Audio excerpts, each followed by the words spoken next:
اعوذ باللہ من الشیطان الرجیم بسم اللہ الرحمن الرحیم یا ایہا الذین آمنوا اجتنبوا کثیرا من الظن ان بعض الظن اثم ولا تجسسوا ولا یغتب بعضکم بعضا۔ اللہ رب العزت نے ارشاد فرمایا، یا ایہا الذین آمنوا، اے ایمان والو، اجتنبوا، تم اجتناب کرو، تم بچو، کثیرا من الظن، بہت زیادہ گمان کرنے سے، ہر ایک کے بارے میں سوچنے سے، ہر ایک کے بارے میں ہر وقت غور و فکر کرنے سے بچو۔ ہماری یہ عادت ہے کہ کسی بندے کے بارے میں ہمیں کچھ معلوم ہو جائے، ہم تنہائی میں اکیلے بیٹھ کر یا کسی کے ساتھ بیٹھ کر اس کے بارے میں سوچتے رہتے ہیں، یار اس کے پاس یہ پیسے کہاں سے آ گئے، یہ اس نے گاڑی نہیں لے لی ہے، یہ تو اتنے قابل ہی نہیں تھا، اس کے پاس تو اتنی گنجائش ہی نہیں تھی۔ ہم اکیلے بیٹھے، کسی کے ساتھ بیٹھے، اس بندے کے بارے میں تخمینے، اندازے لگانا شروع کر دیتے ہیں، اس بندے کے بارے میں اپنی طرف سے گمان لگانا جو ہے وہ شروع کر دیتے ہیں۔ اللہ رب العزت نے گمان سے منع کیا ہے، کیوں؟ ان بعض الظن اثم، کیونکہ بعض گمان ایسے ہیں کہ جو گناہ ہیں۔ تمہارا کسی کے بارے میں کوئی گمان کرنا، کچھ سوچنا، وہ گناہ ہے۔ ولا تجسسوا، لہٰذا ایک دوسرے کی جاسوسی نہ کرو، یہ کر رہا ہے، آج کل کہاں جاتا ہے، اس کے پاس آتا کہاں سے ہے، کسی کے بارے میں جاسوسی نہ کرو۔ آقا علیہ الصلوۃ والسلام نے ارشاد فرمایا، ایاکم والظن فإن الظن اکذب الحدیث۔ آقا علیہ الصلوۃ والسلام نے ارشاد فرمایا، گمان سے بچو، کسی کے بارے میں بدگمانی کرنے سے بچو، کیونکہ باتوں میں سب سے جھوٹی بات گمان کرنا ہے، کہ بندے کو یقین نہیں ہوتا، بندے کے پاس کوئی دلیل نہیں ہوتی، اور صرف بس بیٹھا ہوا کسی بندے کے بارے میں اندازے لگانا شروع کر دیتا ہے۔ تو آقا علیہ الصلوۃ والسلام نے فرمایا کہ کسی کے بارے میں گمان نہ کرو، گمان سے بچو، کیونکہ گمان جو ہے وہ ساری حدیثوں، ساری باتوں میں سے سب سے جھوٹی بات ہے۔ ولا تجسسوا، اور ولا تجسسوا ولا تحسسوا، کسی کی جاسوسی نہ کرو، کسی کی بات کو ٹو نہ، اس کے پیچھے نہ لگ جاؤ۔ ولا تحاسدوا، اور ایک دوسرے سے حسد نہ کرو۔ ولا تدابروا، ایک دوسرے کی باتوں کے پیچھے نہ لگ جاؤ۔ ولا تباغضوا، اور نہ تم ایک دوسرے سے بغض رکھو۔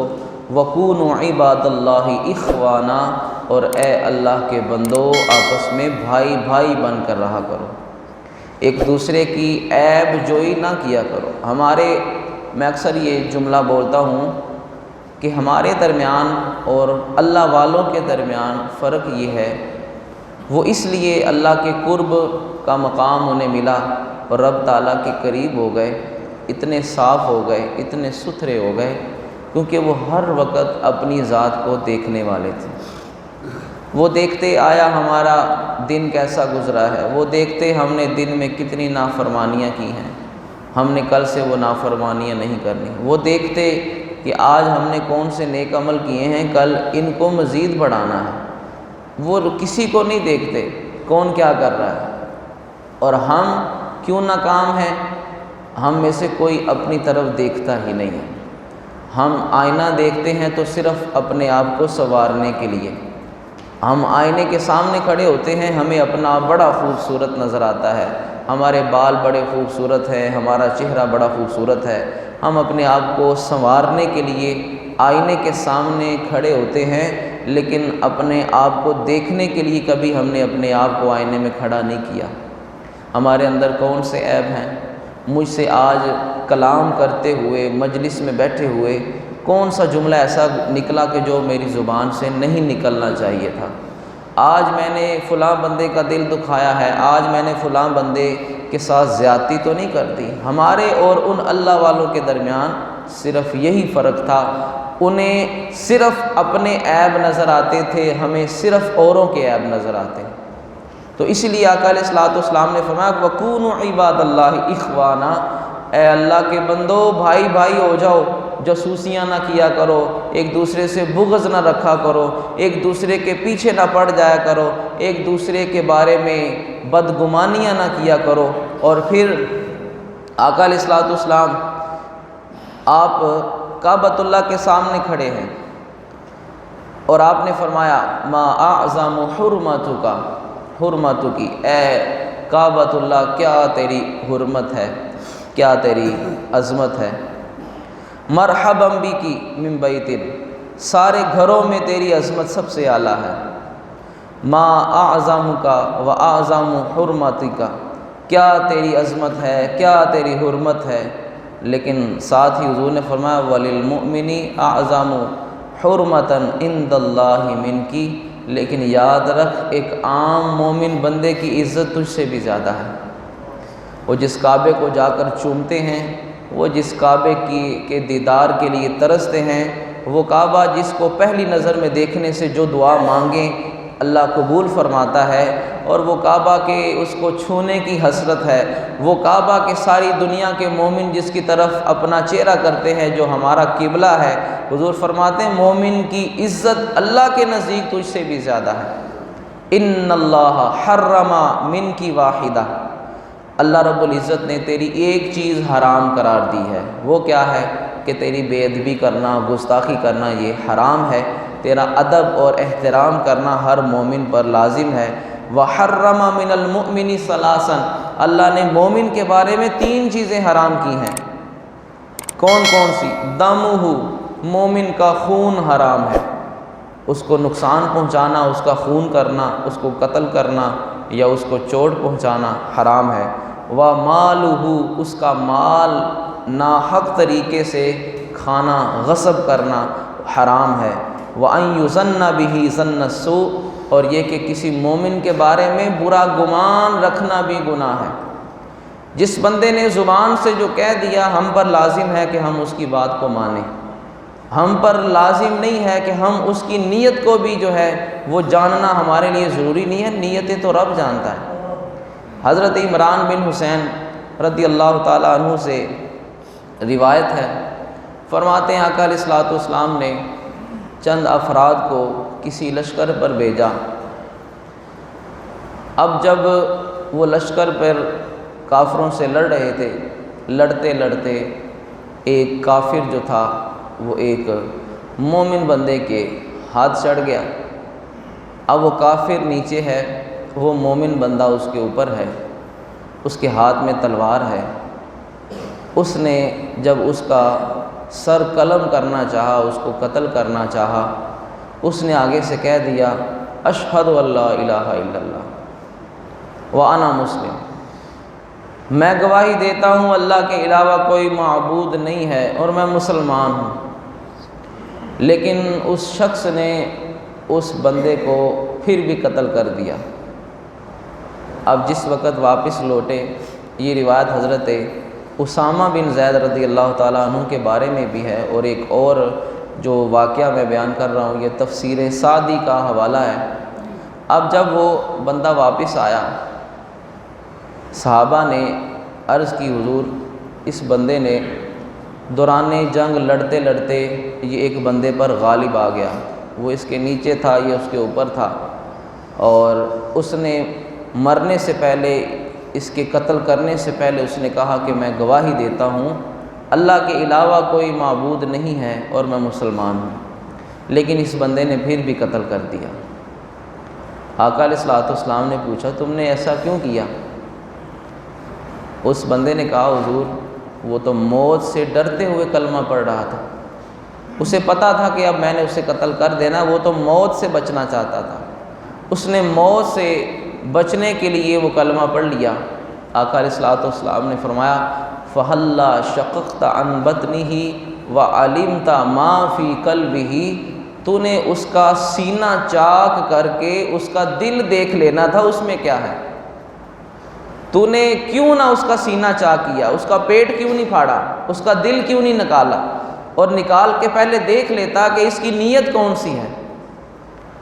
اب عرض کی یا رسول اللہ صلی اللہ علیہ وسلم، حضور سینہ تو نہیں چاک کیا، اس کے دل کی حالت کیا تھی مجھے وہ تو نہیں پتہ۔ اب آقا علیہ الصلوۃ والسلام خاموش ہو گئے، وہ شخص چلا گیا۔ صحابہ کہتے ہیں چند دن گزرے، بیمار ہوا اور فوت ہو گیا۔ اب اس بندے کو دفن کیا گیا، اس کو دفن کر کے ہم آ گئے۔ اگلے دن دوسرے دن ہم نے دیکھا اس کا جسم واپس زمین کے اوپر پڑا تھا، یعنی ہم اسے زمین کے اندر دفن کر کے گئے تھے۔ جب دوسرے دن اگلے دن ہم آئے، ہم نے دیکھا صبح کے وقت اس کا جسم زمین کے اوپر پڑا ہوا ہے۔ ہم نے کہا لگتا ہے کوئی رات کو اس کے دشمن آئے تھے اور انہوں نے اس کے جسم کو نکال کر باہر رکھ دیا ہے۔ ہم نے دوبارہ اس بندے کو دفن کر دیا، اور جو نوجوان تھے، بچے تھے، ان کو پہرے پر لگا دیا کہ تم نے آج رات پہرا دینا ہے کہ کہیں اس کا دشمن جو بھی ہے وہ آ کر اسے کہیں دوبارہ باہر نہ نکال دے۔ کہتے جب اگلا دن ہوا، صبح دیکھا اس کا جسم پھر باہر۔ ہم نے کہا لگتا ہے یہ نوجوان تھے، بچے تھے، رات کو انہوں نے سستی کی ہے، اونگ آ گئی ہے، ان کی توجہ ہٹ گئی ہے، اور پھر دشمن آ کر اس کا یہی حال کر گئے۔ ہم خود پھر اس رات، تیسری رات پہرے پر کھڑے ہوئے۔ جب صبح ہوئی تو اس بندے کا جسم پھر زمین سے باہر۔ اب ہم حضور علیہ الصلوۃ والسلام کی بارگاہ میں حاضر ہوئے، عرض کی یا رسول اللہ صلی اللہ علیہ وسلم، حضور اس شخص کو تیسری دفعہ ہم نے دفن کیا ہے، لیکن جسم اس کا پھر بھی باہر ہے۔ آقا علیہ الصلوۃ والسلام نے ارشاد فرمایا ان الارض لیقبل ما ہوا شر من، زمین نے تو اس سے بھی بڑے بڑے برے بندے قبول کر لیے ہیں، یہ تو کوئی بہت برا تو نہیں تھا، کوئی بہت بڑا گناہ گار تو نہیں تھا، زمین نے تو اس سے بھی بڑے بڑے گناہ گاروں کو اپنے اندر سما لیا ہے، لیکن اللہ رب العزت نے یہ معاملہ تمہیں اس لیے دکھایا ہے، وہ تمہیں دکھانا چاہتا ہے کہ جو بندہ لا الہ الا اللہ کہہ دیتا ہے اس کی عزت کتنی ہے، کہ اس نے اس بندے کو قتل کر دیا جس نے اگرچہ خوف کے وقت اور اپنی موت سے پہلے اگرچہ اس نے ایک مرتبہ لا الہ الا اللہ کہہ دیا، اور اس نے اس کے بارے میں یہ گمان کیا کہ اس نے تو اوپر سے کلمہ پڑھا ہے، اس نے کون سا دل سے کلمہ پڑھ لیا ہے، تو اس نے اس کلمے کی لاج نہیں رکھی، تو رب تعالیٰ اس کلمے کی لاج رکھ رہا ہے اور تمہیں دکھا رہا ہے کہ جو بندہ سچے دل سے ایک مرتبہ بھی لا الہ الا اللہ کہہ دے، اس رب پر ایمان لے آئے، تو اس کے بارے میں بدگمانی نہیں کرنی۔ یہ تو اس بندے کا حال ہے، یہ تو اس بندے کا عالم ہے جس نے تو ایک مرتبہ بھی لا الہ الا اللہ پڑھا ہے۔ ہمارا تو ان پر یقین نہیں ہے جو نمازیں پڑھتے ہیں، ہمارا تو ان پر یقین نہیں ہے جو اتنی دیر سے مسلمان ہیں، ہم ان کے بارے میں بدگمانی سے باز نہیں آتے۔ تو کسی بھی مومن کے بارے میں برا گمان رکھنا اور بدگمانی میں مبتلا ہونا، یہ اللہ رب العزت کے ہاں سخت ناپسندیدہ ہے، اور خود رب تعالیٰ نے اس کا حکم ارشاد فرمایا کہ لوگوں کے بارے میں اندازے لگانے سے باز آ جاؤ، لوگوں کے بارے میں برا گمان کرنے سے باز آ جاؤ۔ آقا علیہ الصلوۃ والسلام آپ اعتکاف پر تھے، حضرت صفیہ رضی اللہ تعالیٰ عنہ حضور کی لونڈی تھی، وہ حضور علیہ الصلوۃ والسلام کے پاس آئیں، آپ مسجد میں تھے، وہ باہر کھڑی تھی۔ جب وہ جانے لگیں، دو صحابی قریب سے گزرے، آقا علیہ الصلوۃ والسلام کو جب دیکھا تو وہ واپس ہو گئے۔ حضور علیہ الصلوۃ والسلام نے فرمایا انہی قدموں پہ واپس آؤ، یہ میری لونڈی ہے، صفیہ ہے۔ عرض کی یا رسول اللہ صلی اللہ علیہ وسلم، سبحان اللہ یا رسول اللہ، حضور اللہ پاک ہے، ہم آپ کے بارے میں بدگمانی تو نہیں کر سکتے، ہماری عادت ہے کوئی بندہ بائک پہ، کوئی بندہ گاڑی پہ کسی خاتون کو لے جائے، ہم فوراً کہتے ہیں یہ کون ہے، اس کی بہن ہو سکتی ہے، اس کی خالہ ہو سکتی ہے، اس کی کوئی اور رشتہ دار محرم ہو سکتی ہے، اس کا کوئی بھی وہ عزیز رشتہ دار یا کوئی بھی اس کا رشتہ ناتے والی ہو سکتی ہے، ہمارا گمان فوراً دوسری طرف جاتا ہے۔ کوئی بندہ، ہم نماز پڑھنے کے لیے آ رہے ہیں اور بندہ مسجد سے ہاتھ دھو کر نکل رہا ہے، ہم نے کہا نا یہ نماز ہی نہیں پڑھ رہا، ہو سکتا ہے وہ کسی دوسری مسجد میں نماز پڑھ کے آ گیا ہو۔ یعنی ہر بندے کے بارے میں اپنے ذہن کو مثبت رکھنا چاہیے۔ کیوں؟ اگر وہ غلط ہے اس کا حساب اس نے دینا ہے، ہم نے نہیں دینا۔ ہم نے، ہر ایک بندے نے اپنے اعمال کا حساب دینا ہے۔ ہم کیا کر رہے ہیں، ہم کیا کہہ رہے ہیں، ہمارے اعمال کیسے ہیں، ہماری نیت کیسی ہے۔ اگر ہماری نیت میں فطور ہوا، اور میں یہاں اکثر کہتا ہوں کہ ایک بندہ ہے گناہ گار اور ایک بندہ ہے نیکوکار، اگر نیک بندے کے دل میں ذرا سا یہ خیال آ گیا کہ میں نیک ہوں تو اس کی ساری نیکیاں ضائع ہیں، اور وہ جو گناہ گار ہے اس کے دل میں شرمندگی ہے کہ یار میں گناہ گار ہوں، میں اللہ کا بڑا نافرمان ہوں، اس کی شرمندگی اس کو بخشوانے کے لیے کافی ہے۔ اور نیک بندے کا ہلکا سا غرور اور ہلکا سا فخر اس کے دل میں یہ آ جانا کہ میں بڑا نیک ہوں، وہ نیکوکار کی نیکیاں ضائع کر دے گا، اور بدکار گناہ گار بندے کے دل کی شرمندگی اسے اللہ کی بارگاہ میں بخشوانے کے لیے کافی ہوگی۔ تو لہٰذا اصلاح کرے، کوئی بھی بندہ ہے، لیکن کسی کو برا کہنا اور کسی کے بارے میں بدگمانی میں مبتلا ہونا اللہ اور اس کے رسول نے ہمیں سختی سے منع فرمایا۔ اور اللہ رب العزت کے محبوب کا یہ آخری فرمان بڑا خوبصورت ہے، یا عباد اللہ کونوا اخوانا، اے اللہ کے بندو بھائی بھائی بن جاؤ۔ آج تو جو بھائی ہیں وہ سب سے پہلے کوئی نقصان ہو تو خیال ہی بھائی کی طرف جاتا ہے، یہی مجھ سے بڑا حسد کرتا ہے، اسی نے کچھ میرے خلاف کروایا ہوگا۔ ہم نے بھائی بھائی، اوروں نے کیا بھائی بھائی بننا ہے، جو بھائی ہیں سب سے پہلے ہماری بدگمانی ہی ان کی طرف جاتی ہے۔ اس نے ضرور کسی کی طرف سے کوئی میرے خلاف تعویذ وغیرہ کروایا ہے، جو میرے حالات خراب ہیں، جو میری طبیعت اب سے سنبھل نہیں رہی، ہم نے کسی اور سے اپنا رشتہ پکا کیا کرنا ہے، جو رشتے رب نے بنائے ہیں ہماری بدگمانیاں ان کے متعلق ہی نہیں جاتی۔ اللہ رب العزت کی بارگاہ میں دعا ہے، رب تعالی ہمیں ہر ایک کے بارے میں حسن ظن رکھنے کی توفیق عطا فرمائے، ہر قسم کی بدگمانی سے، کسی کے بارے میں بھی ہر قسم کی نفرت سے اللہ رب العزت ہمیں بچنے کی توفیق عطا فرمائے۔